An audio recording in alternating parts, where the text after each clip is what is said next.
Aujourd'hui, celles qui travaillent par nécessité ou par goût vous diront quelles sont, d'après leur expérience, les difficultés d'avoir un métier. Bon, hop, je suis obligé de encore vous interrompre comme sur la première partie, puisque effectivement vous êtes sur la deuxième partie de cet entretien avec William sur la cybersécurité. Alors évidemment ça me paraît logique, mais si vous n'avez pas écouté la première partie, je vous le conseille fortement, il vaut mieux l'écouter avant d'attaquer cette deuxième partie. On y a parlé notamment beaucoup de son parcours depuis le bac pro et de sa formation jusqu'en master de cybersécurité. Dans cette deuxième partie, on va aborder sa vision sur la cybersécurité, sur qu'est-ce qu'on en fait dans les médias grand public. On va aussi parler de toute son expérience, puisqu'il est resté notamment dans une entreprise pour son alternance plusieurs années, ainsi que son futur. Je vous laisse sur cette deuxième partie, je vous dis à très vite, et bonne écoute. Aujourd'hui, celles qui travaillent par nécessité ou par goût vous diront quelles sont, d'après leur expérience, les difficultés d'avoir un métier. Cette question, que faire après le bac? Je vais être une voiture de police. Je voudrais rentrer dans la marine nationale, parce que la mer me plaît. Josie, c'est comment travailler? Moi j'ai pas une idée fixe, il y a des métiers qui me plaisent mais j'arrive pas à trouver mon métier. En attente de place. Tu vas faire quoi après quand tu seras grand? Je vais aller quitter le monde. On en a un peu parlé parce qu'il faut bien parler anglais, etc. Mais pour toi, c'est quoi le profil type d'un étudiant? Comme bagage, tu veux dire? Ouais, pour qui tu le conseillerais? C'est quoi les qualités? Ah, il faut être hyper curieux à tout ce qui touche à l'informatique et tout. Parce que l'élément principal et le truc le plus important dans notre milieu, peut-être pas le plus important, mais qui est hyper essentiel, c'est la veille. La veille numérique, le fait de se tenir informé et de savoir ce qui se passe, surtout en cybersécurité. Il faut être tout le temps au courant, il faut suivre tout ce qui se passe parce qu'en fait, t'as des nouvelles failles, des nouveaux trucs qui sortent tous les jours. Tu peux être à risque de nouveaux trucs tous les jours. Donc il faut que tu connaisses ton infrastructure et il faut que tu sois hyper attentif à tout ce qui se passe. Et la veille est extrêmement importante. Donc t'as besoin d'être curieux parce que sinon, faut que ça t'intéresse, sinon tu vas pas avoir envie de le faire, tu vois. Parce que quand je te parle de veille, c'est pas juste pendant tes heures de boulot, regarder 2-3 articles, tu vois, c'est vraiment, il faut le suivre, il faut avoir des flux d'informations qui sont dédiés à ça. Parce que ça change tout le temps. Parce que ça change tout le temps et il y a tellement d'infos que tu pourras pas tout avoir sinon. Il y a ce qu'on appelle les flux RSS. Je sais pas si tu connais. Par exemple, ce podcast est sur un flux RSS. Et voilà. Et il y a des flux RSS qui sont dédiés à ça et qui sont reconnus et qui sont très actifs et qu'il faut suivre pour pouvoir avoir des infos. Ok. Est-ce que tu veux expliquer ce que c'est un flux RSS peut-être? J'aurais du mal à le définir, mais en gros, c'est un espèce de feed Twitter, mais sur un sujet très précis. Je décrirais ça comme ça, moi. Ok. Pour moi, le flux RSS, c'est un truc qui te permet de partager mes tout, tu vois. Bah ouais, c'est ça, un feed Twitter. Ouais. Alors, la définition officielle du flux RSS, c'est une famille de formats de données utilisés pour la syndication des contenus web. J'ai tout compris. C'est limpide, ouais, mais alors voilà. Ça me fait plaisir. Hyper clair. Est-ce que t'as d'autres qualités qu'un étudiant pourrait avoir? Donc ouais, je disais être curieux, il faut que le domaine l'intéresse, il faut avoir un minimum d'appétence avec l'anglais, ou en tout cas, faut pas être rebuté par l'anglais. Et à part ça, je pense qu'il faut être assez patient et assez pédagogue, parce qu'en fait, évidemment, du coup, ça dépend du métier de la cybersécurité qui intéresse. Mais dans beaucoup de métiers, il faut avoir affaire à un tiers, à une personne en face de toi. Donc que ce soit pour de l'information, de la sensibilisation, ou si la personne est responsable, ou voilà, où il faut expliquer à ton responsable, à ton patron, pourquoi tu as besoin d'un budget de 20 000 € alors qu'il a jamais été attaqué, tu vois. Il faut être sociable, il faut être assez avenant, il faut savoir un peu parler aux gens et être à l'aise en public, quoi. Ok. Et être patient avec les gens qui veulent pas comprendre pourquoi ils doivent changer leur mot de passe qui est mabiche 1, 2, 3, 4 et qui sont mis sur tous leurs réseaux sociaux. Ouais. T'es pas le gars au fond de la cave capuché qui parle à personne. Voilà, il y a ça des dépend. profils comme ça. Exactement, il y en a certains qui sont comme ça. Encore là, c'est un cliché. Oui, non mais. Oui. Parce que même si vous faites donc ce qui s'apparente le plus à ce cliché qu'on a nous, donc sauf si tu es un hacker black hat. Alors c'est pareil, il va falloir expliquer ce que c'est que les black hats. Donc en gros, les hackers, on les regroupe sous 3 catégories. Les white hats, donc les chapeaux blancs pour les Français, qui sont du coup les gentils hackers, donc qui travaillent avec des entreprises, qui essayent de faire en sorte que Internet soit une plateforme sécurisée, que tout le monde puisse profiter. On dirait un film de super-héros à chaque fois quand on en parle, je vois comment ça en parle. Il y a les grey hats, donc c'est ceux qui sont un peu entre deux, qui en général font le bien, mais voilà, s'ils peuvent profiter un peu, ils le font. Et il y a les black hats, donc eux c'est les méchants, c'est les bandits, qui eux du coup font des actes illégaux, qui essayent de voler, qui font toutes sortes de choses. C'est grâce à eux que vous avez des mails de phishing tous les jours, et des ransomware, des rançongiciels, pour le dire en français. Et du coup, dans ces 3 catégories-là, donc on va parler des white hats parce que c'est les gentils. Le métier qui représente le plus le cliché qu'on a du hacker, ce serait un pen tester, donc quelqu'un qui est là pour auditer un système, donc pour faire une évaluation sur un système informatique. Et donc en général, lui effectivement, ça peut être un mec dans sa chambre ou dans sa cave, si tu veux pousser le cliché, qui travaille dans son coin et qui fait son analyse sur le réseau. Mais par contre, la subtilité, c'est que il y a quand même un moment où il va devoir rédiger un rapport et présenter ce qu'il a fait, comment il l'a fait, pourquoi et comment le sécuriser. Tu auras toujours un compte à rendre. Et donc voilà, à partir de là, on sort du cliché du hacker dans sa chambre en caleçon et en sweat noir. Mais est-ce que t'as déjà été ce cliché ? Non. En vrai, non. Jamais. Non. C'est quoi ton truc le plus à la limite de la loi que t'aies pu faire? Je n'en parlerai absolument pas. C'est quoi le truc que tu peux parler maintenant et qui n'était pas forcément légal à une époque? Ah, c'est compliqué comme question. En vrai, dans l'OSINT, il y a des données que j'ai que je devrais pas avoir. Hein. Ah ouais? Bah ouais, parce qu'en fait, l'OSINT, du coup, c'est des données qui sont actuellement open source, donc qui sont trouvables sur Internet, mais la source de cette donnée, elle n'est pas forcément légale. S'il y a une société qui se fait pirater, on vole toutes leurs données, et qu'un an plus tard, la base de données qui a été volée, elle est divulguée sur Internet, moi je peux aller piocher dedans, parce que du coup, la base de données, elle m'est accessible. Mais techniquement, la donnée, je suis pas censé l'avoir, vu qu'à la base, elle a été piratée. Ouais. Ça me donne une réflexion, et j'y ai pensé déjà avant, mais il y a beaucoup de médias qui interrogent, tu vois, des hackers, des mecs dans la cybersécurité, mais...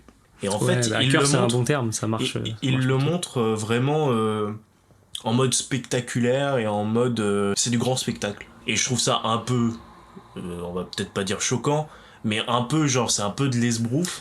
Ouais, je suis d'accord, c'est romancé. Ouais, c'est un peu romancé et tout, alors que c'est quand même des sujets graves. Parce que c'est quand même des données personnelles que t'as pas forcément envie, même si t'acceptes les contrats de Google et tout. Ah ça, tu leur donnes ton âme. Hein. Bah voilà, donc en fait un service Google c'est gratuit, mais bon tu payes avec tes données quoi. Je connais pas l'expression, si c'est gratuit c'est que t'es le produit. Ah bah voilà, c'est ça.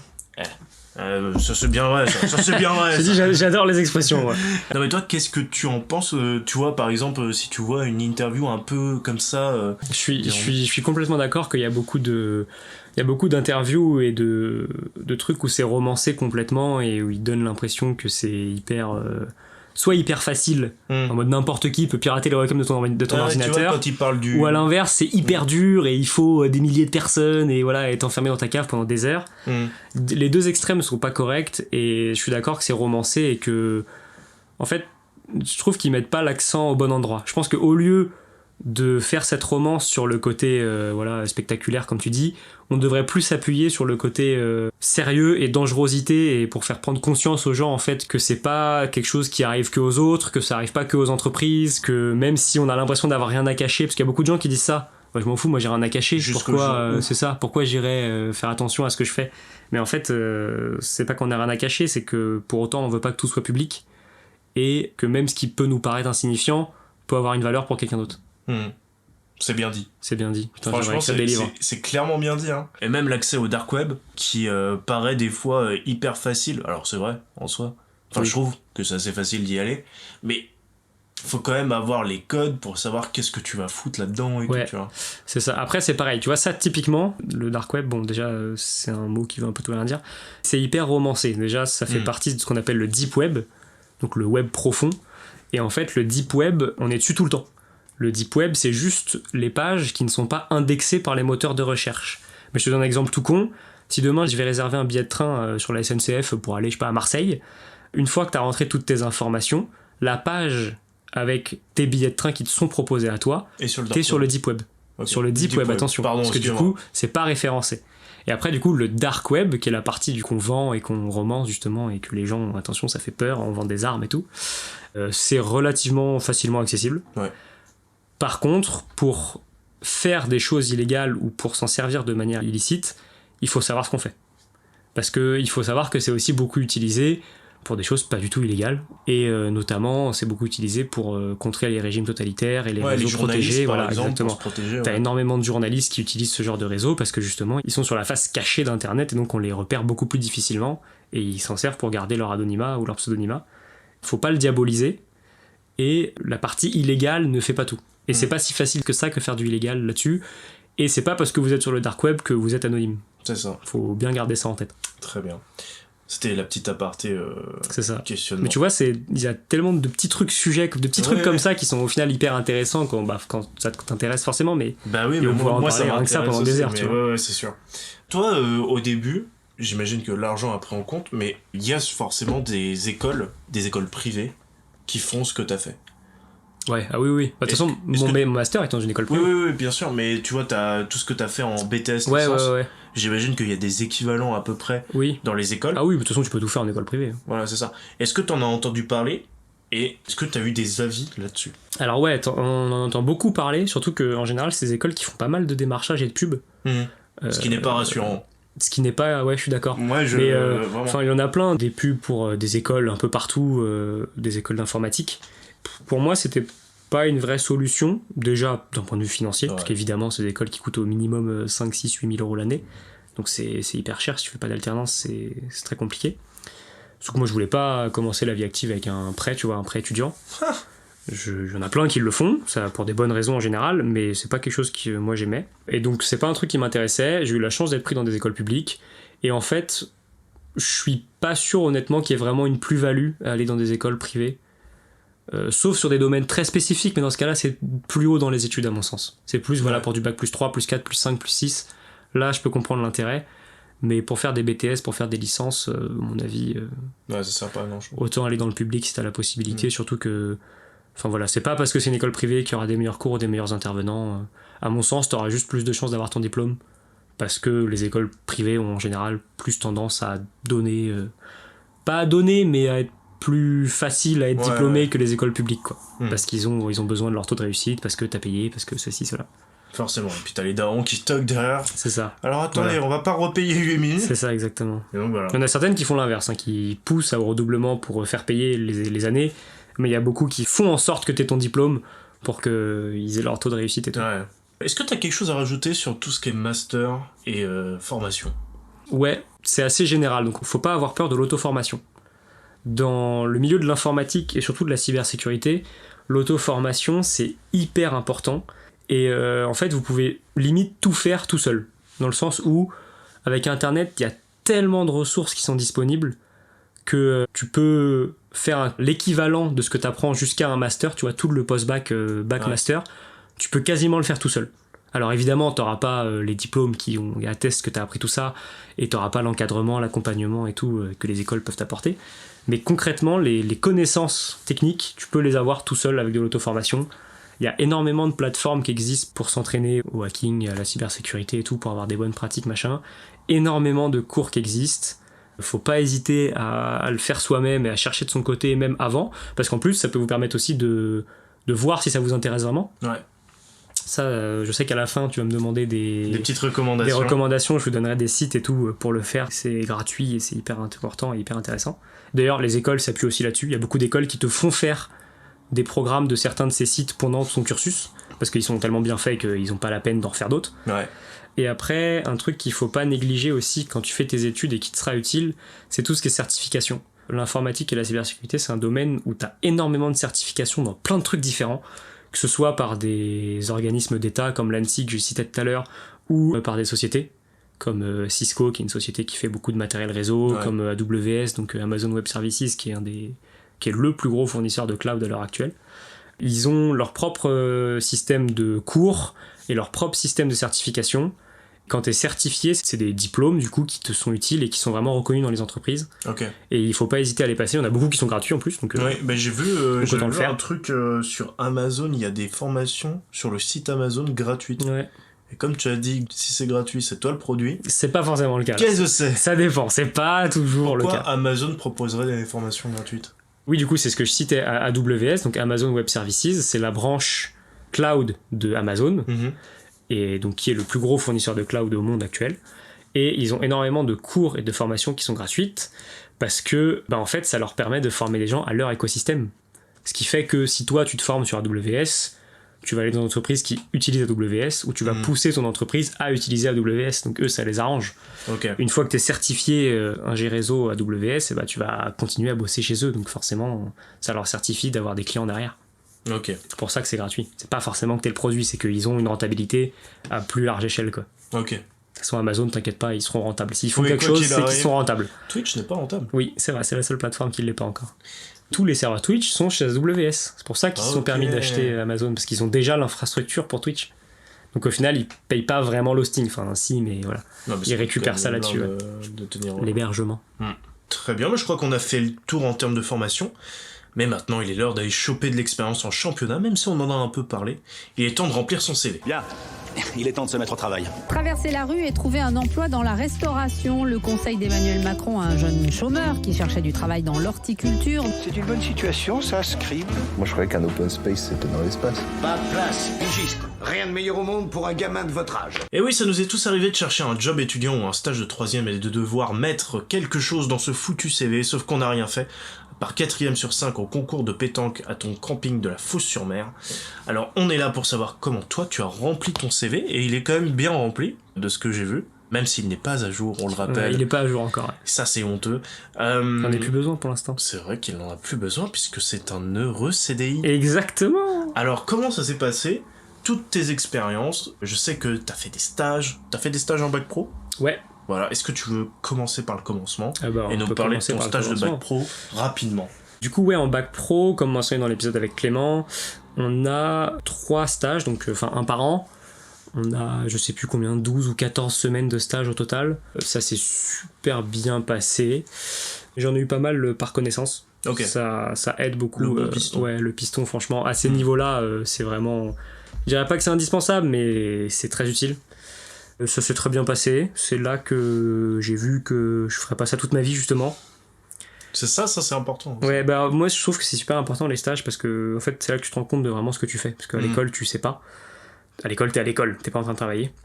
Globalement ils se sont bien passés. À chaque fois tu fais ton petit rapport de stage, ta petite présentation, donc c'est bien, ça te permet de commencer à être à l'aise à l'oral et t'habituer à rédiger, donc c'est une bonne chose, même si sur le moment c'est pas ce que tu te dis parce que ça te saoule de le faire. Mais voilà, les stages franchement se sont bien passés et c'était intéressant, malgré que la finalité m'ait pas plu, tu vois. Ouais. Les stages en eux-mêmes étaient bien. Ok.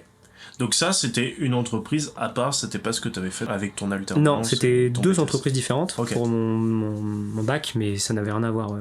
Ok. Là, on passe après au BTS. Au BTS, j'ai eu un stage, ouais, dans une entreprise. C'était la même, une de mes entreprises d'électricité. Ok. Mais au lieu d'être du coup sur le terrain en train de faire l'électricité, j'étais dans les bureaux. Ok. C'est une assez grosse entreprise et du coup j'étais dans le service informatique. Et j'avais fait du développement justement, principalement du développement et de la gestion de parc, donc mise en place d'ordinateurs, dépannage des utilisateurs, ce genre de choses. C'est là que j'ai vu que j'aimais pas le développement d'ailleurs, c'est comme ça que je m'en suis rendu compte. Ouais. J'avais essayé de faire une super application pour la comptabilité qui n'a jamais marché. Qui a planté. Qui n'a jamais marché. Le bon stagiaire. Et mais c'était cool, hein, c'était très très bien. Mais voilà, ça me plaisait pas le développement. Et du coup, c'est bien parce que tu vois, encore une fois, le stage m'a permis de me rendre compte que vraiment, je voulais pas faire de développement. Ouais. Tu vois, le stage précédent, je voulais pas faire d'électricité toute ma vie. Ce stage-là, je voulais pas faire de développement. Et le stage d'après, il n'y en avait pas vu que c'était l'alternance. Ça t'a pas fait un peu paniquer justement de te dire putain, ça me va pas, ça me va pas. Il me reste ça. Un petit peu en vrai. En fait, du coup, t'élimines des portes. Ouais. Et du coup, il t'en reste de moins en moins que tu te dis ça, je pourrais y aller. Donc j'avoue que c'est un truc qu'il faut prendre en compte, mais faut essayer de voir le verre à moitié plein en te disant bon au moins ces portes qui me restent, je sais qu'elles me plaisent vraiment, tu vois. Ok. Au moins, tu relativises. Et comment t'as fait d'ailleurs pour trouver le stage en BTS? Pareil, c'était du piston? Ouais, ou du coup, c'était une boîte oui, que je connaissais, donc c'est ça. Okay. Je suis retourné voir le patron, j'ai fait ouh, je redonne un stage, mais pas du tout pour la même chose cette fois. Et il était ok. Et il m'a dit, je vais demander au responsable. Le responsable, il m'a dit, on va faire un entretien. J'ai fait l'entretien. Il m'a dit, bon, allez. Let's go. Et donc, après, toi, t'as fait un CDI d'1 an chez Leroy Merlin. C'est ça. Et donc oui, ça, c'était. Citons les marques. Faut en citer 3 du coup, c'est ça, pour placement de produits. Gros placement de produits. Castorama et Brico Dépôt, allez hop. Ça, c'est ce que j'évoquais tout à l'heure dans la partie formation.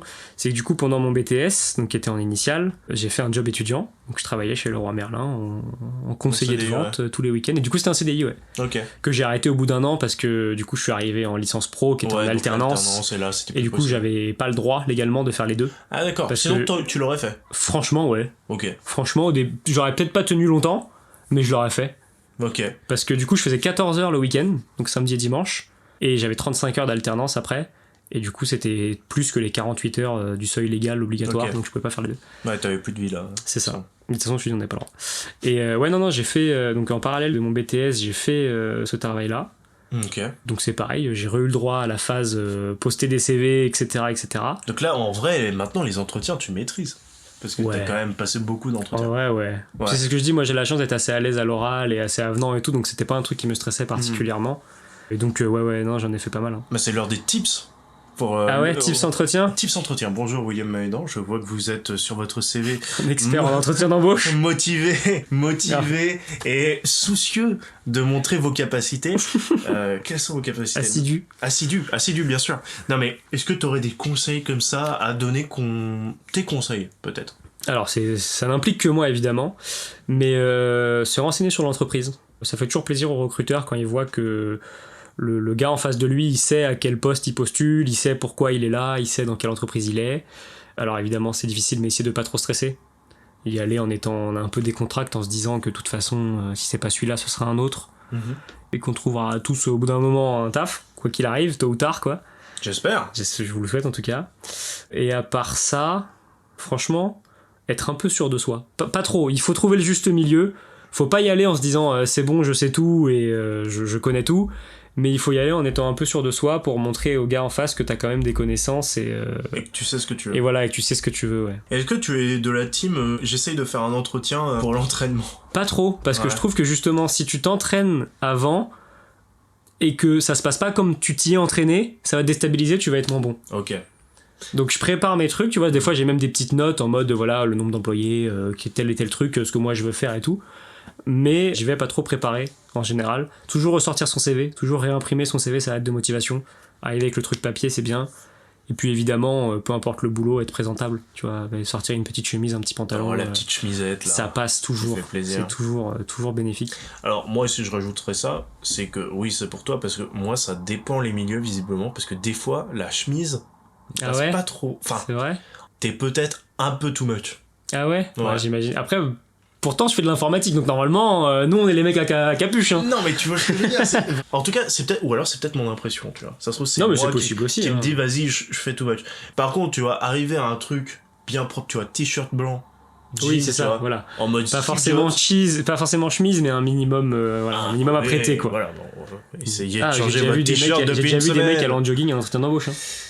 Oui, mais c'était pour être prof de PS, ça change tout. Être présentable, on va résumer ça comme ça. Être présentable, il n'y a pas que la chemise, il y a un beau polo. Voilà, mais chacun se présente comme il l'entend, mais présentable. Très bien. Et donc après, tu trouves plusieurs alternances, mais dans la même boîte. J'ai eu mon premier contrat d'alternance pour la licence professionnelle, donc de 1 an. Ouais. Et du coup, au bout de 1 an, j'ai demandé à la boîte et ils m'ont gardé. Et du coup, on a refait un nouveau contrat d'alternance de 2 ans pour couvrir le master. Ok. Comment ça se passe dans cette boîte pour qu'ils te kiffent autant ? Je sais pas s'ils me kiffent autant, mais en vrai déjà c'est une société qui mise beaucoup sur les alternants et sur la formation des gens parce qu'on est beaucoup d'alternants. Aussi parce que forcément il y a un côté intéressant financier et tout, mais il y a beaucoup d'alternants qui signent en CDI, donc tu vois, c'est pas juste ils prennent des alternants pour le côté financier, c'est qu'ils essayent vraiment de prendre des gens qui forment et qui gardent derrière. Donc déjà forcément il y a de ça. En plus je suis dans une équipe qui est assez jeune. Ok. Donc ça aide, genre forcément on a un contact un peu plus facile, on a les mêmes... Socialement c'est intéressant. C'est ça, voilà, on a les mêmes références et tout, quasiment tous, donc c'est bien. Puis il faut aussi noter que c'est une entreprise qui reste à taille humaine, genre bon il y a plusieurs sièges, il y a plusieurs succursales aux États-Unis et en Chine, mais le siège est ici en France, et au siège on doit être une 50aine. Okay. Donc au final tu peux quand même connaître tout le monde et tout, ça reste assez familial entre guillemets comme ambiance. Et après, je sais pas en vrai, hein, je pense que c'est que je fais ce qu'on me demande, quand même. Je remplis mon... C'est ça, je fais mon boulot, quoi. Ton alternance, est-ce que t'as été guidé ? Quand je dis guidé, c'est que... C'est en un seul mot déjà, guidé, bien sûr. Et c'est-à-dire que, est-ce qu'il y a vraiment un tuteur qui était avec toi et qui t'a guidé tout le long, au moins pour peut-être la première année, voire la deuxième un peu ?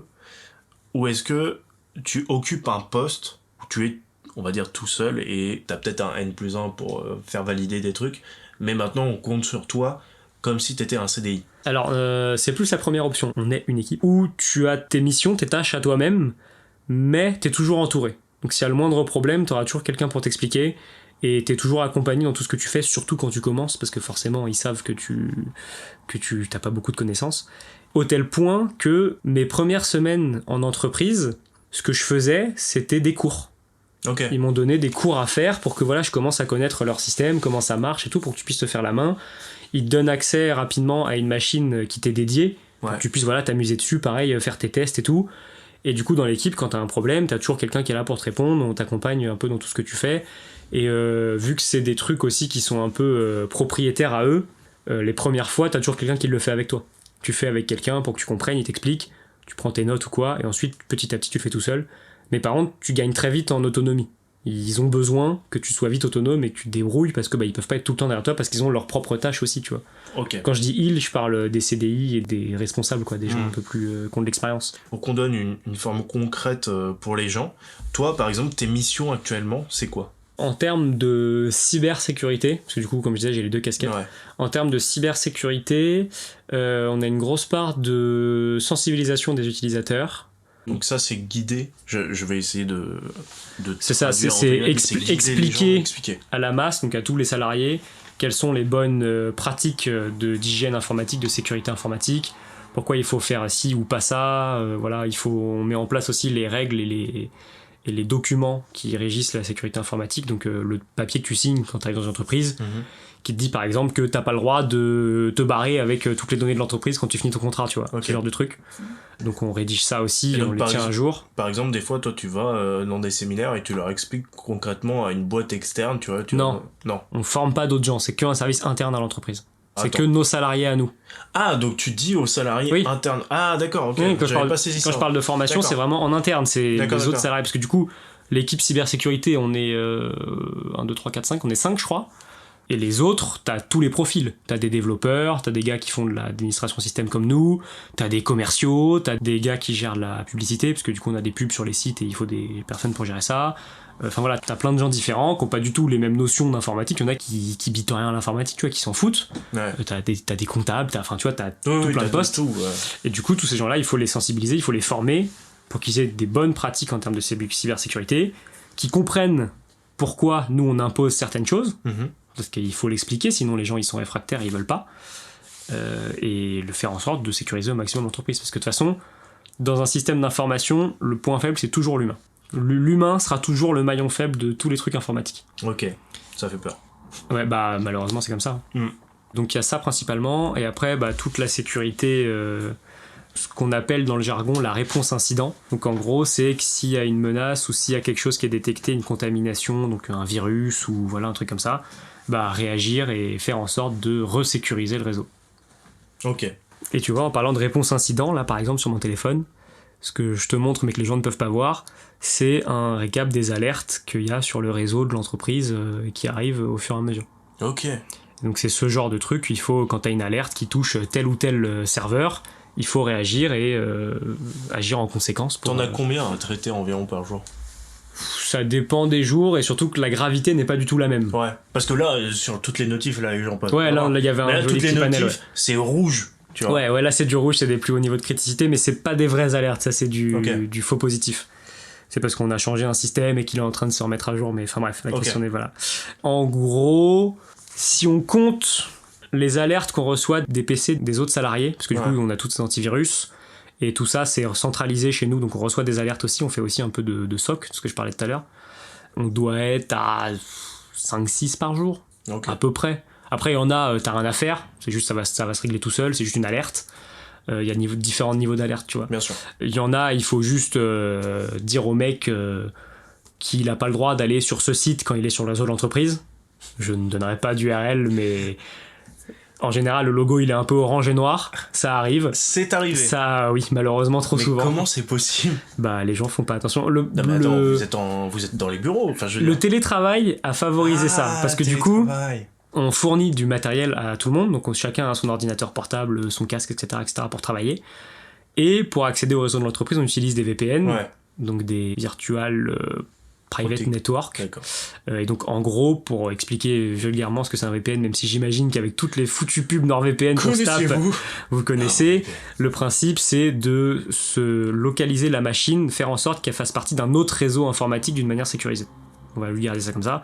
Et donc nous, quand les utilisateurs lancent leur VPN, ils sont sur le réseau de l'entreprise, mais en étant chez eux. Et donc tout ce qu'ils font sur leur ordinateur, ça passe par le réseau de l'entreprise. Et donc, nous, on le voit.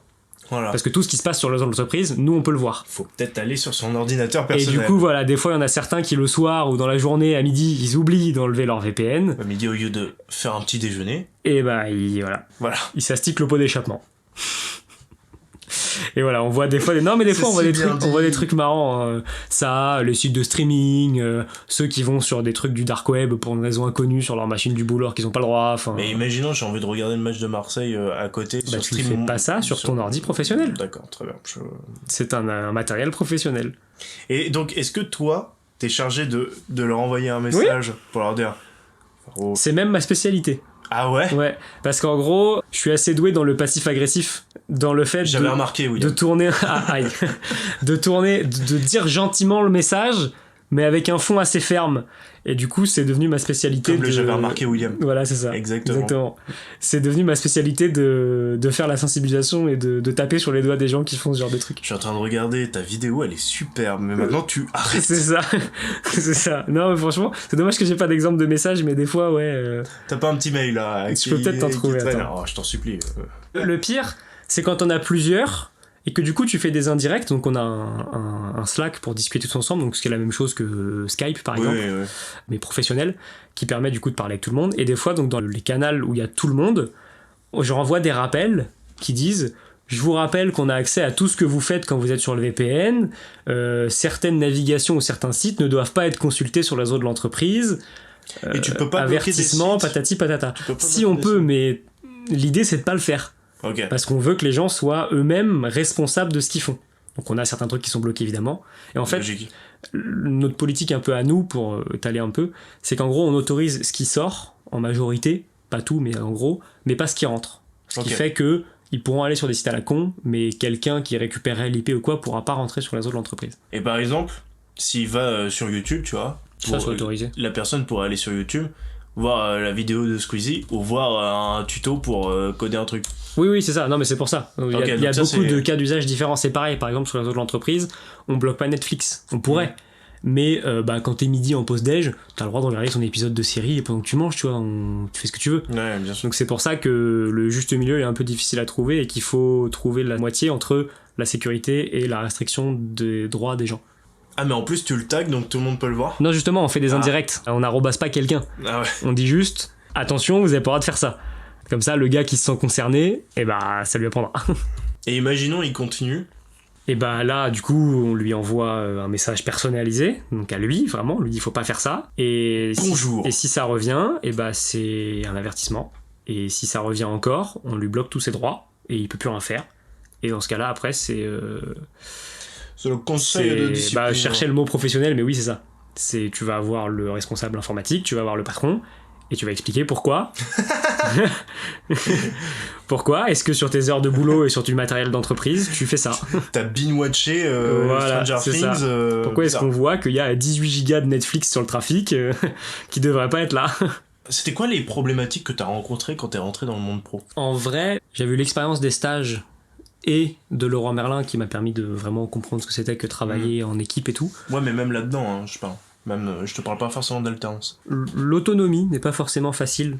Genre, c'est bien, tu vois, c'est hyper bien d'être autonome, mais savoir gérer son temps, savoir gérer ses tâches, s'organiser correctement en étant tout seul, c'est pas forcément facile, surtout quand tu sors d'études ou que même t'es encore en études parfois. Ça peut être impressionnant. Ensuite, il y a la partie responsabilité et rendre des comptes. Responsabilité parce que du coup, tu te rends compte que y a certains trucs que t'as pas le droit de mal faire, tu vois, quand t'es sur des trucs critiques ou de la production, ce genre de choses qui sont utilisés par des clients ou des gens qui te payent pour ça, t'as pas le droit de le casser, tu vois. Ouais. Donc t'as une grosse responsabilité par moment, et même si t'es chaperonné par quelqu'un, tu vois, il y a quand même des moments où tu pourrais tout péter potentiellement. Donc c'est ça. Et ensuite le fait de rendre des comptes, voilà, savoir expliquer ce que t'as fait, pourquoi, comment, savoir le refaire potentiellement, savoir l'expliquer à quelqu'un d'autre, enfin c'est pas forcément facile de faire ça, et travailler en équipe aussi, ça peut, pour certaines personnes, ça peut être un problème. Forcément. Savoir se répartir les tâches, voilà, comprendre ce que l'autre a fait et recontinuer sans avoir à refaire la même chose et tout. C'est pas forcément simple. Après ça dépend aussi beaucoup de avec qui tu travailles, forcément, dans quelle ambiance et tout, mais c'est un truc qu'il faut appréhender. Ouais. Ok. Alors en termes de salaire, où est-ce que tu peux donner une fourchette, mais comme en plus la cybersécurité c'est hyper varié, donc j'imagine que les salaires aussi. C'est ça. Où est-ce que tu t'en sors après un bac+5 dans ce que tu fais? Donc effectivement, il y a énormément de tafs différents. Je vais donner des fourchettes qui sont assez larges, mais il y a un peu les deux extrêmes. Niveau administration système et réseau, donc si tu fais un bac, un BTS ou une licence par exemple, on est entre 30 et 35 000 par an, à peu près en débutant, tu vois, brut évidemment. Et avec un peu d'expérience, on monte à 40, 45 à peu près, dans ces eaux-là. Donc en fait, ça revient à 2000 par mois au tout début, quoi. Entre 30 et 35 000, t'as dit? Ouais. Ouais, bah ça fait 2000, 2003. Et après, niveau cyber-sécu, donc c'est des domaines qui payent un peu plus, à savoir, comme je disais, l'épicentre c'est vraiment Paris, et Paris paye plus que la province. Et en même temps, les logements sont un peu plus riches. Ouais, mais il y a quand même une grosse différence de salaire entre la province et Paris. Okay. Parce que c'est là qu'il y a le plus de demandes aussi, hein, forcément, il y a le plus d'entreprises. Donc un junior, t'es entre 30 et 40 000 brut par an, comme d'hab. Pour un confirmé, t'es entre 45 et j'allais dire 70, mais en réalité, il n'y a pas vraiment de limite haute. Ouais, donc c'est quand même bien payé, quoi. Ça peut monter à ce que tu veux globalement. Et j'ai regardé vite fait avant le podcast, le salaire médian, il est à 55 000 euros par an, en brut. C'est pas mal. Donc c'est déjà bien correct. Okay. Sachant que c'est le médian, donc forcément les extrêmes les poussent, mais voilà. Donc c'est des métiers qui embauchent. La cyber, c'est un métier c'est un milieu qui embauche et qui paye correctement quand même. Qui paye bien même. Bien, ouais. Ok. Est-ce que tu as quelque chose à rajouter sur toute cette partie de travail, de taf, tout ça? Je me suis juste noté, c'était peut-être un peu plus sur le côté centre de formation, mais c'est important quand même. Il faut avoir conscience que c'est des milieux, donc là je parle de l'informatique en général, le fameux terme fourre-tout qui regroupe tout, c'est des milieux où le diplôme est vite désuet, dans le sens où l'expérience professionnelle prime beaucoup plus que ton diplôme. Et ta veille aussi, je pense. Ouais, et ta veille aussi, mais ça, de toute façon, t'es obligé de le faire dans ton boulot, quoi. Dans le sens où, si tu veux faire genre mon taf actuel, mais que, je sais pas, tu viens de passer le bac, par exemple, et que t'as vraiment pas du tout envie de faire des études, tu peux très bien faire, comme on disait, de l'auto-formation, et donc là, c'est ta propre personne qui va t'apprendre des choses, et donc t'es libre, enfin, c'est toi-même qui va te motiver. Et tu pourras très bien avoir les mêmes responsabilités et le même salaire et les mêmes postes que quelqu'un qui a eu un bac+5. Ouais. Sauf que, toi, ça va te demander peut-être 4-5 ans de plus dans l'entreprise avant qu'on te donne ces responsabilités-là. Ça va te demander peut-être 4-5 ans en plus avant d'atteindre le même salaire. Et ce genre de choses. C'est ça. En fait, l'école te donne une crédibilité. Exactement, c'est ça. Que tu ne peux pas avoir. Mais en fait, une fois que tu as 4, 5, 6, 7 ans d'expérience professionnelle, il sert plus à rien ton diplôme. Ouais, tu rien. Ça, on s'en fout. C'est juste tes connaissances vraiment qui vont être évaluées et ta capacité à faire les choses et puis ton diplôme. Même c'est comme aujourd'hui qui s'intéresse, enfin, à notre vieil âge, qui s'intéresse encore aux mentions du bac. Tu vois. Ah bah ça sert à rien. Alors au bout d'1 an, c'était terminé, quoi. Ça Sauf les gens qui devaient rentrer dans une école et qui devaient avoir une mention. Oui, c'est ça. Mais c'est ce que je dis, ça te sert juste après. Genre là, par exemple, moi je sais que mon diplôme, si j'avais changé d'entreprise, il m'aurait été utile parce que du coup j'aurais pu avoir un poste à plus haute responsabilité, mieux payé et tout de suite, alors que si j'avais eu qu'une licence, j'aurais peut-être pu rentrer dans la même boîte mais à un poste un peu moindre et où il m'aurait fallu 3-4 ans encore d'entreprise avant d'arriver aux mêmes responsabilités et à la même paye. Mais justement, ça va continuer sur l'expérience. Toi, il y a une possibilité que tu partes à l'étranger et travailler dans la cybersécurité à l'étranger. Ouais. Et ça te tenterait ou pas? Je sais pas trop. Ouais. Honnêtement, c'est pas une question que je me suis posée parce que pour l'instant je l'envisage pas, mais c'est complètement possible parce que comme je disais, de toute façon la majorité c'est de l'anglais et ça c'est majoritaire dans tous les pays, donc de toute façon même si tu fais de la cyber en France tu devras faire de l'anglais, donc tu peux en faire partout en soi. Par exemple demain, tu vois que tu disais que ta boîte avait aussi un emplacement en Chine et aux États-Unis. Si on te propose un de ces lieux, tu vois, demain genre on te dit William, ça te chauffe de repartir? En vrai, pourquoi pas, c'est une question d'opportunité et de ce que je veux faire sur le moment. Je pense que ça va se jouer plus sur le moment, tu vois. Si j'ai déjà des impératifs ici, ou non, ou est-ce que ça vaut le coup même financièrement ou humainement, parce qu'après c'est sûr que ça va t'apporter des choses humainement, mais en soi je suis pas fermé à l'idée, mais c'est pas non plus ce que je cherche. Surtout qu'en plus il y a énormément de trucs en cybersécurité et en informatique qui peuvent se faire en travail à distance. Donc tu peux très bien travailler pour une boîte aux États-Unis et vivre en France. C'est pas du tout impossible non plus. Ouais, c'est clair. On a fait tout ton CV, on a bien taffé. Il est l'heure d'aller à l'après-travail. Tout le monde mange, tout le monde boit, Tout le monde est content. Alors ça, faut le boire d'un cul sec, hein. Le vin, c'est aussi le soleil. Alors, mon pote, moi j'ai pas envie, je suis fatigué. Allons, Modeste, ne sois pas si mortel. Joins-toi à la cérémonie. L'après-travail ou l'afterwork pour les plus anglo-saxons d'entre nous, c'est un moment après la journée où ta pote vient t'embarquer pour boire un verre. T'as pas forcément envie d'y aller, mais bon, t'y vas quand même. Et c'est pas forcément la meilleure idée puisque le lendemain, tu te lèves à 5h15 pour aller en cours. Pour commencer cet après-travail, je voulais savoir les points positifs sur toute ton expérience, à débuter par peut-être le bac pro. C'est dur comme question. C'est large. C'est très large. Les points positifs, les stages et l'alternance. Ça, c'est le plus gros truc. L'alternance. Moi, je suis un fervent défenseur de l'alternance. Faites de l'alternance, je vous en supplie. J'allais dire, c'est que des avantages. Ce serait mentir. Il y a des difficultés. La charge de travail et les responsabilités, etc. sont plus élevées que de l'initial, c'est sûr et certain. Mais c'est tellement plus formateur. T'apprends énormément de choses. Plus tu mets en pratique tout ce que tu vois, tout devient beaucoup plus concret. Tu te rends compte vraiment de si t'aimes ou pas les choses. Tu commences à accumuler déjà de l'expérience professionnelle, donc pour plus tard, ça te sera que bénéfique. Tu as de l'argent, forcément, vu que tu as un salaire, donc ça, c'est pareil, c'est non négligeable tous les niveaux, que tu sois indépendant et que tu sois tout seul et que tu aies besoin d'argent, ou que tu sois encore chez tes parents. Et c'est toujours bénéfique, ça permet de mettre de côté ou je ne sais quoi et de prévoir l'avenir, ou même de se faire plaisir sur le moment, chacun fait ce qu'il veut. Donc ouais, les stages et l'alternance. Ouais, après, si je peux, je suis le monsieur négatif du truc, mais l'alternance... Si vous avez l'occasion, évidemment, c'est pas toujours le cas parce que des fois, vous avez qu'une proposition d'alternance, mais de vous back-upper aussi sur le fait que il y a quelqu'un qui va vous suivre tout le long, que ce soit pas juste un poste d'alternant parce qu'ils ont besoin de quelqu'un à ce poste absolument.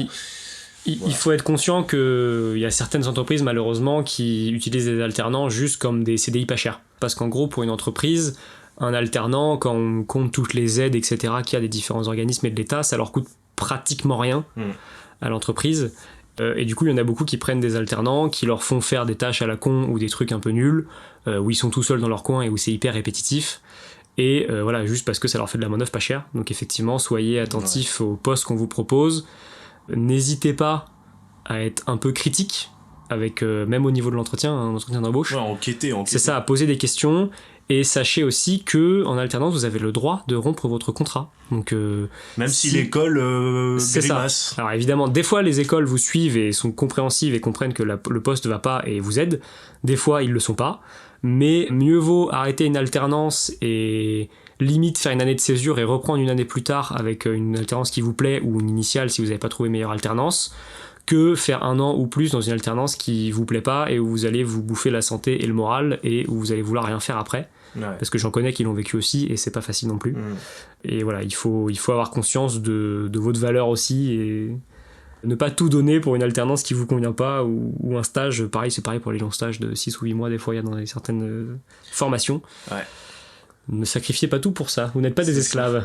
C'est ça.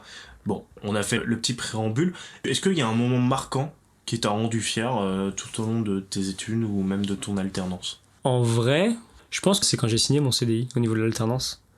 Parce que ouais, c'est ça. Parce que du coup, ça faisait déjà 3 ans que j'étais dans la même boîte. Donc ils m'ont gardé en CDI. Et franchement, c'était cool. Parce qu'en fait, comme je disais, l'alternance, ça leur coûte rien, entre guillemets. Donc, moi, ça leur coûtait, mais la question n'est pas la même. Ça reste une alternance. Alors que quand tu signes un CDI, c'est vraiment que, c'est toi qu'ils embauchent, quoi. C'est ta valeur, ils savent ce que tu vaux, ils te prennent, et voilà. Surtout qu'en plus, moi, j'ai pas mal gagné aussi en responsabilité, et maintenant, je forme aussi d'autres alternants et tout. Donc, je l'ai vraiment senti, et ça fait plaisir. On fait des journées à rallonge, mais ça fait plaisir. On a parlé des points positifs, mais est-ce que tu as des points négatifs auxquels tu t'attendais pas durant tout ton cursus? Faut être conscient que il n'y a pas que des bons intervenants, que des bons profs. Ça peut arriver, tout le monde n'est pas fait pour enseigner, même si les gens le font. Le conseil que j'ai pas toujours suivi, mais qui est bon, c'est que même si une matière vous paraît naze à cause du prof, faites vos recherches de votre côté. Essayez d'en apprendre un peu plus quand même d'une autre manière. Parce que des fois, rien que la façon de l'apprendre et la façon de voir le sujet, ça peut complètement changer son appréciation de ce dernier. Donc voilà, n'hésitez pas à être un peu curieux et à pas vous bloquer sur un ressenti à cause d'un prof. Ouais. Est-ce que tu vas regretter ces moments justement d'études? Bah oui et non. En fait, non, parce que ça y est, j'en ai marre quand même. Hein. T'as fait le deuil bac plus 5, c'est bon, ça y est, ça saoule. Je vous rappelle qu'à la base, moi, je devais même pas faire de bac plus, déjà, le plus il était pas là. Et oui, parce que c'était quand même cool, tu vois, t'es entouré par des gens sympas en général, qui sont un peu tes potes. Et puis quand tu fais de l'alternance, la partie école, c'est un peu comme une pause, tu vois, genre même si t'es là pour apprendre et que t'es en cours et tout, c'est quand même plus détente que quand tu vas à l'entreprise et où t'as de la responsabilité et tout. Enfin voilà, c'est quand même un peu plus chill en fait. Même si c'est pas forcément plus détendu, ça te fait une coupure dans ton travail que tu sens et qui est agréable, c'est ça. Donc ça va peut-être un peu me manquer, mais après, faut aussi que j'apprenne à poser des vacances parce que je le fais jamais. Et... Ouais, ce serait pas mal. Ouais. Mais ouais, non, faut pas hésiter à poser des vacances. On va faire un petit bilan, mais je voulais savoir, même si là t'es allé jusqu'au master et tout. Je pense que t'es un exemple parfait, mais genre, y a des gens qui dénigrent encore les bacs pro et leur vision des bacs pro. Toi, qu'est-ce que tu en penses de ça ? Et qu'est-ce que t'aimerais répondre à ça, justement ? Les gens qui diraient que bac pro, c'est la voie garage, tu vois. On a la même expression. Ah non, mais tu vois, de gens qui avaient pas... alors, ce seront pas leurs termes, mais qui ont juste pas la manière de fonctionner actuelle de la scolarité, quoi. Alors déjà, je pense qu'il faut arrêter de dénigrer les bacs pro, les bacs techno d'ailleurs, parce que les technos étaient un peu mis dans le même panier à notre époque. C'est vrai. Tu sais, tous les trucs de STMG et tout, c'était vachement critiqué. Juste titre. Non, on est en train de défendre l'inverse. Quelle erreur. On a évolué, Clément. Nous sommes matures maintenant. Ouais, putain. Il faut arrêter de dire ça. Il y a des gens qui y sont par dépit parce qu'ils n'ont rien trouvé d'autre, c'est vrai, c'est une réalité. Mais il y a beaucoup de gens aussi qui y vont par volonté, parce qu'ils veulent se professionnaliser, parce qu'ils veulent apprendre un métier directement. Et je pense que la réussite ne se résume pas aux études. C'est pas parce que tu fais un bac plus 5 ou un bac plus 18 que t'as réussi dans ta vie, et c'est pas parce que t'as pas fait de bac plus que t'as pas réussi dans ta vie en fait. Ça se saurait.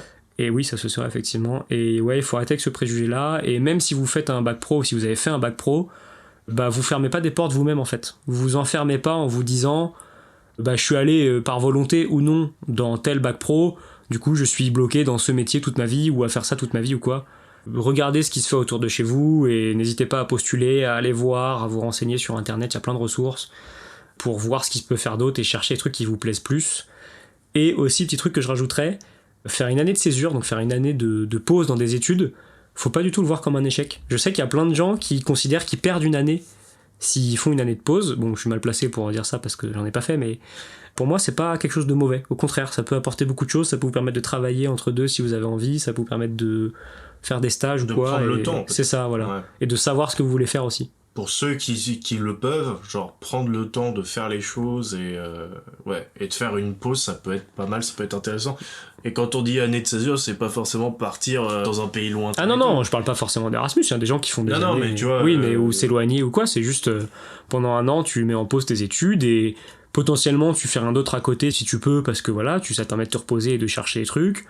Potentiellement, tu vas toi-même commencer à apprendre des nouvelles choses et travailler d'autres domaines, tu vas aller trouver un job pendant cette année-là pour te faire un peu d'argent pour payer une école ou je ne sais quoi, enfin voilà, faut pas voir ça de manière négative. Complètement. Est-ce que toi tu as pu vivre ces moqueries de bac pro ou pas pendant... Ouais, si, de ouf. Et tu répondais quoi à ça ? Quand t'es dedans, déjà t'as pas forcément d'arguments pour répondre, à part de leur dire que toi tu vas avoir un travail au moins. Parce que t'es sûr d'avoir un boulot derrière, surtout dans l'électricité, tous les métiers manuels en général et qui touchent au bâtiment, c'est des métiers où tu peux très facilement avoir du travail et où tu peux aussi très bien gagner ta vie d'ailleurs. C'est souvent un peu éprouvant physiquement et tout, faut en avoir conscience, mais tu peux très bien gagner ta vie. Donc en général, c'est ça que tu dis, que toi au moins tu fais un truc qui te plaît, parce que moi du coup j'y étais allé par volonté, donc je me retrouve pas dans une classe où j'apprends des trucs que j'en ai rien à faire. Tu fais un truc qui te plaît, tu auras un boulot derrière, et voilà, faut pas oublier que c'est pas une fin en soi et que tu peux faire d'autres trucs derrière même si ça te plaît pas. Ça a été quoi le plus gros défi que t'as eu à faire pendant tes études ? La rédaction de mon mémoire. Parce que j'ai pas parlé de ça, mais du coup, effectivement, un master, donc quasiment tous les masters doivent se terminer par un mémoire. Donc rédaction de mémoire et soutenance de ce mémoire. Et la rédaction du mémoire, moi en fait, j'aime pas écrire, ça me plaît pas trop. Surtout que j'ai appris plus tard qu'on pouvait faire différents types de mémoires. Parce que du coup, il existe les mémoires de recherche, les mémoires professionnelles et les mémoires je sais plus quoi. Mais en gros, professionnel, c'est un gros rapport de stage, où tu parles de ce que tu as fait dans ton entreprise, etc. Et les mémoires de recherche, c'est purement théorique, où tu prends un sujet avec une problématique et tu la développes, etc. Donc toi, évidemment, t'as pris recherche. Et moi, j'ai fait exactement, et on nous a appris 6 mois plus tard qu'on pouvait faire des mémoires professionnelles, ça aurait été beaucoup plus simple. Et du coup, ouais, ça a été un peu une galère. Surtout que je suis le roi de la procrastination. Donc, globalement, j'ai trouvé ma problématique un peu en avance.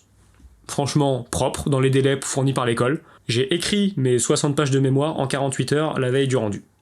Je ne sais pas comment t'as pu faire. Bah, je n'ai pas dormi. Moi un aussi, peu plus que 48 heures, les 72. Moi aussi, j'adore procrastiner, mais c'est vrai que mes mains sont dans l'incapacité d'écrire 60 pages en 48 heures. Bah, en fait, moi, ma logique, c'est quand t'auras plus le choix, tu seras obligé de le faire. Ouais, donc mais du coup, moi, repousse. je prends une semaine.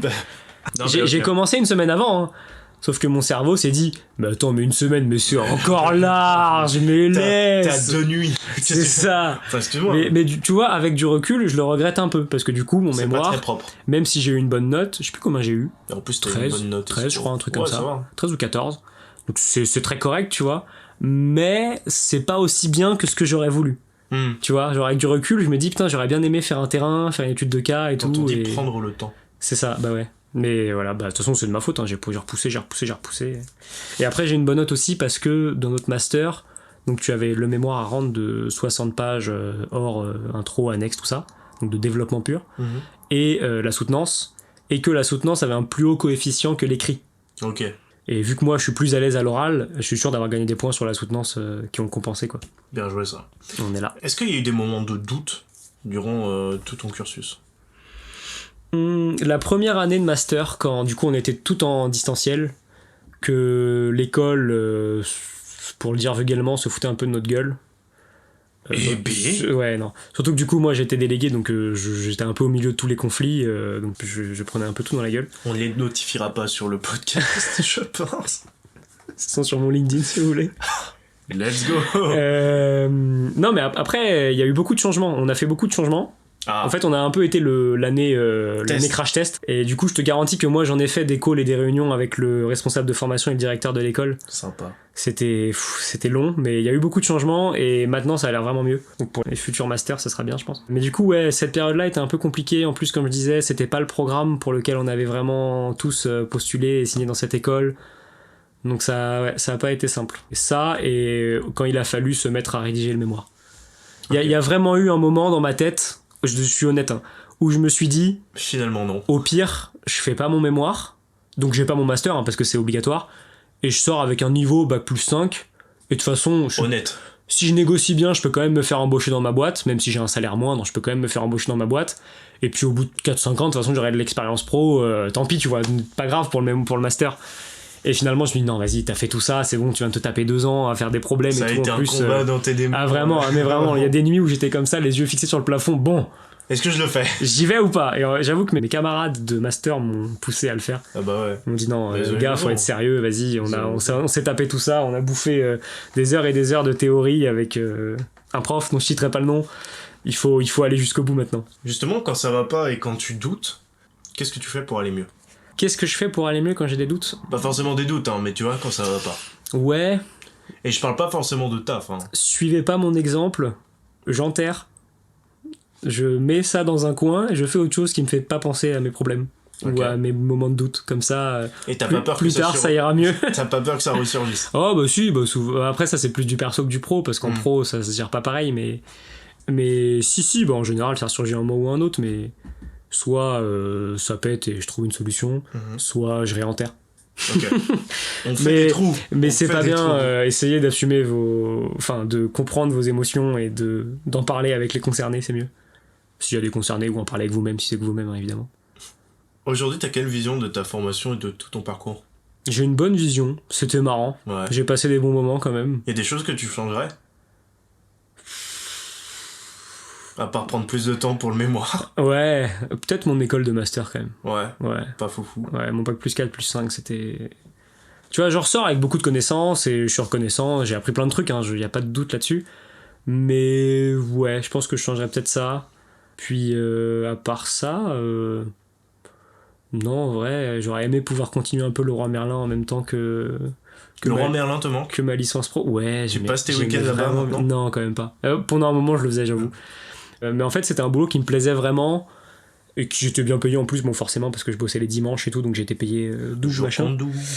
Surtout que je faisais, je sais plus, 9 heures dans la journée ou un truc comme ça, c'était vraiment journée complète, ouverture-fermeture.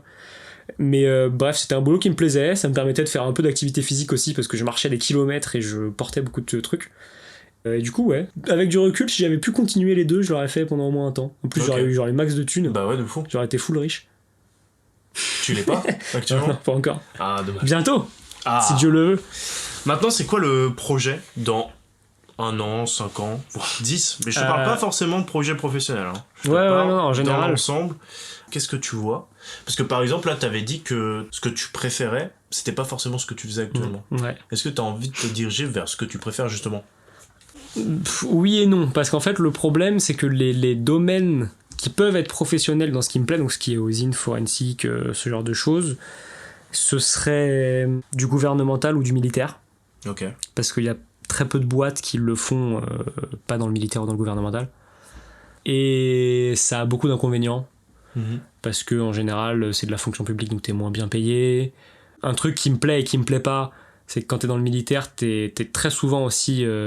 Éthiquement, c'est compliqué, peut-être? Bon, ça... L'éthique. Bon, allez, l'éthique, on va voir l'éthique. Tu sais, tout est discutable. Hein. Non, mais t'es très souvent, quand t'es dans le militaire, soumis au secret défense. Et du coup, il y a beaucoup de choses duquel tu peux pas parler à ton entourage. Et donc, ça peut être problématique dans certaines situations, ça peut être compliqué. Et j'ai des collègues, des mecs de master qui ont signé et qui sont accrédités secret défense et tout, qui font des trucs, du coup, on sait pas. On sait pas ce qu'ils font, mais ils font. Ils peuvent pas passer dans le podcast, du coup. Non, mais en gros, ouais, ça me plairait, mais en même temps, voilà, il y a des inconvénients comme ça, t'es moins bien payé, t'as des contraintes un peu différentes. Et puis voilà, après, sinon, je vois pas trop quel boulot tu pourrais faire. Et puis, de toute façon, en fait, ce que je fais, je l'aime aussi, hein, c'est pas... J'aime vraiment bien ce que je fais, je sais que je peux évoluer, je sais que si je veux, je peux changer de boîte, de toute façon, pour faire autre chose qui me correspondrait plus, mais... Professionnellement, pour l'instant, je me vois pas changer. Okay. Et après, sur la première partie de la question, comme je disais, donc déjà toujours salarié, Inch'Allah, pas forcément au même endroit, ça on verra. Propriétaire. Je suis propriétaire. Ouais, Luigi est propriétaire. Je veux acheter le plus vite possible. Diversifier les investissements et essayer de... Ah ouais, donc on investit de là. De planifier un peu l'avenir. Bah, c'est déjà le cas en réalité, hein, mais... Aïe. Ouais. Excusez-nous. Est-ce que t'avais cette vision-là de ton travail quand t'étais en terminale? Est-ce que tu te voyais arriver jusque-là? Bah pas du tout, parce que du coup en plus en terminale j'étais en bac pro, je faisais de l'électrotechnique. Ouais, mais en terminale, en bac pro technique, tu t'es dit vas-y je continue en BTS. Ouais. Donc est-ce que tu te voyais aller aussi loin? Non, déjà non. Ouais. Je pensais pas faire autant. Je m'étais dit licence, allez ça passe, tu vois, genre une licence c'est bien, bac plus 3 t'es bien et tout, j'aurais déjà un bon bagage. J'aurais fait mon max. C'est ça, mais je me dirais pas j'allais chez bac plus 5. Et honnêtement en fait en allant en licence je savais pas trop à quoi m'attendre parce que du coup je changeais complètement de filière. Donc j'allais vers l'informatique parce que c'était une passion, mais professionnellement, je savais pas trop ce que j'allais faire et ce qui allait être mon boulot, tu vois. Ouais. Donc c'était un peu un pari aussi. Et du coup, non, je m'attendais pas du tout à faire ça. Mais je regrette absolument pas. Alors ça, c'est tant mieux. Bon bah super, on a fini là-dessus. Bah on arrive à la fin.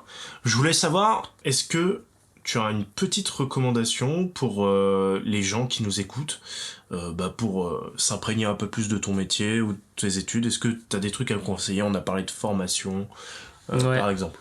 On va commencer par l'auto-formation. On a Open Classroom, donc un site gratuit avec énormément de cours dessus.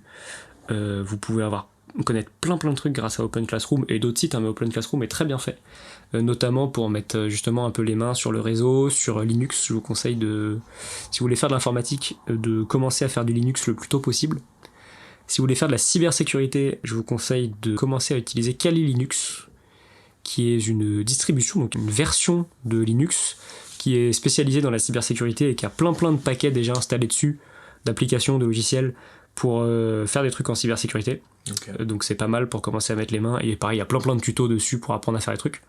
Vous pourrez vous amuser à voir quels sont les appareils connectés sur votre réseau Wi-Fi, allumer la webcam du PC de votre sœur ou je ne sais quoi. Eh ben, c'est ouais, chelou, tu peux faire plein de... Oui, ou votre père, j'en sais rien. Mais... chelou encore plus. De qui vous plaira. Il y a plein de choses à faire dessus qui sont pas mal. Et ensuite, après, donc toujours dans l'auto-formation, il faut pas hésiter dans la partie cybersécurité à faire ce que je disais tout à l'heure, donc les plateformes qui servent à s'entraîner. Donc vous avez Root.me, donc root.me. Vous avez Hack the Box notamment, qui sont dans les principaux, qui ont beaucoup de challenges gratuits. Donc en fait ça marche sur des formes de challenge, des chambres, des box, où en gros vous devez compléter une mission. Souvent, il y a des paliers, des choses comme ça. Je crois que Xavier avait donné ce Ouais, c'est possible. Ouais. Sur des environnements qui sont complètement contrôlés et dédiés à ça. Je me souviens qu'il en ait parlé en plus. Et donc, vous pouvez expérimenter. Il y a beaucoup de cours, de solutions qui sont fournis pour vous permettre d'apprendre. Et c'est totalement accessible, même à un plus débutant. Comme ça peut aller sur les trucs hyper hardcore, qui sont super compliqués et sur lesquels vous allez passer des semaines. Ouais. Et à savoir que donc, vous pouvez avoir donc, un score sur ce genre de site, notamment RootMe qui est très connu. Vous avez un score à la fin, et dans le monde de la cybersécurité, ce score est reconnu dans les entreprises. Okay. Donc si vous postulez une entreprise et que vous avez 5000 de score sur RootMe, vous allez être embauché direct, parce qu'en fait ça prouve vos capacités, parce qu'il y a énormément de challenges sur RootMe qui n'ont pas de solution sur internet, parce qu'en fait ils sont tellement compliqués que la dizaine de gars qui arrivent à les faire, ils les partagent pas en fait. Ouais. C'est ça, et du coup si vous avez assez de points là-dessus, ça prouve vos compétences un minimum en termes de hacking et ce genre de choses. Et après sur les formations, comme je disais, faut pas hésiter à passer des certifications, renseignez-vous. Si vous avez déjà un peu d'expérience professionnelle, il y a beaucoup de certifications même payantes qui peuvent être payées avec le CPF, compte professionnel de formation. Cette fois c'est pas une arnaque. Donc n'hésitez pas à l'utiliser. Si vous faites de l'alternance, les entreprises peuvent aussi vous payer des formations, ça se fait beaucoup. Et du coup, vous avez aussi beaucoup de MOOC, Massive Open Online Course, et je suis pas du tout allé chercher sur internet pour connaître l'abréviation. Et en gros, c'est des cours en ligne avec plein de gens, et qui donnent pareil des certifications à la fin, et qui vous permettent d'avoir des trucs à mettre sur votre CV. Et vous en avez notamment de l'ANSSI aussi qui en propose sur le RGPD. Pour prouver que vous avez un minimum de connaissances en RGPD, et surtout quand vous commencez, en fait c'est intéressant de faire ça parce que comme je disais, ça fait des choses à mettre sur le CV et ça montre que vous êtes intéressé par le domaine et que vous vous donnez les moyens de connaître un peu le domaine. Donc n'hésitez pas à faire ce genre de choses, ça vous permet de pas avoir une page blanche sur votre CV. Ça c'est très cool. Moi je donne juste une recommandation de non professionnels et de mecs qui mais je sais ce que tu vas dire et c'est pas mal. C'est l'émission Underscore fait par un youtubeur qui s'appelle Micode. Donc il y a plein d'invités et bon alors je suis pas assidu de fou, mais des fois je regarde certains sujets qui m'intéressent parce qu'il y a des rediffs sur YouTube de certaines parties, et donc en fait c'est des informations ou c'est des invités qui vont venir parler d'internet et des nouvelles technologies qui sont sur internet. Il y a de la vulgarisation de l'actualité et de certains sujets un peu plus précis comme l'IA, ce genre de trucs. Donc c'est pas forcément de la cybersécurité, ils en parlent un peu quand même. Ouais non il y a du dev, il y a un peu de tout, c'est vraiment très large en général. Et c'est hyper intéressant, mais franchement pour quelqu'un qui est néophyte et voilà qui s'intéresse de loin, moi je trouve ça pas mal. Ouais non c'est sympa, même moi je suis. Voilà, donc c'est plutôt cool. Et bah super, on arrive à la fin. Je voulais savoir où est-ce qu'on pouvait te retrouver, que ce soit sur les réseaux sociaux ou pas, pour avoir des informations sur ta formation, si des gens ont des questions. Le seul réseau social où je suis publiquement actif, c'est LinkedIn. Ok. On est pro jusqu'au bout. Donc William Malédan. C'est ça, LinkedIn. Exactement. Voilà, il grandit son réseau. Regardez. Allez-y, suivez-moi. Ouais non, les autres réseaux c'est du perso et tout est fermé. Ouais. Logique. Hygiène informatique, messieurs, attention à ce que vous avez posté sur vos réseaux sociaux, tout est retrouvable sur internet. Messieurs, dames d'ailleurs. Oui. Eh ben William, merci beaucoup d'être venu nous parler de tes études et de ton parcours. J'espère que t'as passé un bon moment. Très bon. Ouais, c'était cool. Merci à vous d'avoir écouté cette émission, j'espère que ça vous a plu. On a essayé de parler du parcours de William plus largement possible, mais forcément c'est un peu compliqué, il y a vraiment énormément de choses dans la cybersécurité, mais on a fait déjà un premier pas pour que vous rentriez dedans. En tout cas, si ça vous a plu, n'hésitez pas à vous abonner à ce podcast. J'imagine que si vous êtes resté jusque-là, c'est que c'est le cas. Et n'hésitez pas à le noter sur iTunes avec une critique de votre plus belle plume. Ça fait toujours plaisir. J'ai créé un compte Twitter @qu'est-ce que tu vas faire plus tard, et aussi un compte Insta, donc comme ça il y en a pour tout le monde, où je relaye les infos du podcast et ce dont on a parlé à chaque épisode, donc les écoles, les recommandations, etc. Voilà, je crois que j'ai tout dit, j'espère que tu sais maintenant un peu plus ce que tu vas faire plus tard. À très très vite pour un prochain épisode. Salut. À plus. Que se passe-t-il? Moi je te dis, qu'est-ce que tu veux faire? Et tu me réponds, je n'en sais rien, que veux-tu faire? Là je n'en peux plus, je suis en bout du rouleau, j'ai envie de rentrer, me foutre la servante et terminer mon soir. Je pense qu'il est un peu trop tôt pour faire un choix. D'accord, mais mon choix est fait. Ah, donc vous avez choisi. Bon, récapitule dans le calme. Bon voyage, arrivederci, sayonara, adieu, bon débarras, bon vent, que le diable t'emporte à 312 km. Qu'est-ce que vous faites mercredi prochain? Mercredi prochain, rien. Parfait. L'ami chez qui on devait aller ce soir redonne un dîner, vous êtes bien sûr invité. C'est vraiment très gentil, ça. Non, c'est normal, on vous a raté aujourd'hui et on ne va pas vous rater la semaine prochaine.